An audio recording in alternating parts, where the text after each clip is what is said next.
ಸಮಸ್ತ ಬಾಲಜ್ಞಾನ ವೀಕ್ಷಕರಿಗೆ ನಾನು ನಿಮ್ಮ ಆಚಾರ್ಯ ಬಾಲಸುಬ್ರಹ್ಮಣ್ಯ ಮಾಡುವ ನಮಸ್ಕಾರಗಳು.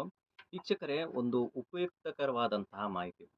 ನಾವು ಮನೆಯಿಂದ ಹೊರಗಡೆ ಬರಬೇಕು ಅಂದ ತಕ್ಷಣ ಜನ ಏನು ಮಾಡ್ತಾರೆ, ಹೊಸ್ಲಿಂದ ಆಚೆ ಇಡಬೇಕಾದ್ರೆ ಯಾವ ಕಾಲು ಇಡಬೇಕು ಏನು ಅಂತ ಗೊತ್ತಿಲ್ಲದೆ ಸಡನ್ನಾಗಿ ಬಂದ್ಬಿಡುವಂಥದ್ದು, ಅಥವಾ ಆತುರದಿಂದ ಬರುವಂಥದ್ದು, ಅಥವಾ ಯಾವುದೇ ಒಂದು ಕಾರಣ ಇಲ್ಲದೆ ಒಂದು ರೀತಿಯಾದಂತಹ ಮೈಂಡ್ ಫ್ಲಕ್ಚುಯೇಷನ್ ಇಟ್ಕೊಂಡು ಆಚೆ ಬರ್ತಾ ಇರ್ತೀರಾ.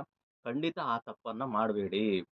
ಬೆಳಗ್ಗೆ ಎದ್ದು ಯಾರೆಲ್ಲ ಕೆಲಸ ಅಥವಾ ಆಚೆ ಬರಬೇಕು ಅನ್ನೋವಂಥವ್ರು ಕೆಲಸ ಕಾರ್ಯಗಳನ್ನು ನಿರ್ವಹಿಸ್ತಾ ಇರ್ತಾರೆ, ಆಚೆ ಹೊರಗಡೆ ಕೆಲಸ ಮಾಡೋಂಥವ್ರು ಬಲಗಾಲನ್ನ ಪ್ರಪ್ರಥಮವಾರಿಗೆ ಆಚೆಯನ್ನಿಟ್ಟು, ಮಕ್ಕಳ ಸ್ಕೂಲು ಓದುವಂಥ ಮಕ್ಕಳಲ್ಲೂ ಸಹ ಬಲಗಾಲಿನಿಂದ ಆಚೆಯನ್ನಿಟ್ಟು ಉತ್ತರಾಭಿಮುಖಕ್ಕೆ ಮುಖವನ್ನು ತೋರಿಸಿ, ನಂತರ ನೀವು ಯಾವ ಒಂದು ದಿಕ್ಕಿನಲ್ಲಾದರೂ ಚಲನೆ ಮಾಡಿದ್ರೆ ಖಂಡಿತ ಆ ದಿನ ಶುಭಕರವಾಗಿರ್ತದೆ ಅಂತ ಹಳೆಯ ಒಂದು ಗ್ರಂಥಗಳಲ್ಲಿ ಉಲ್ಲೇಖ ಆಗಿದೆ.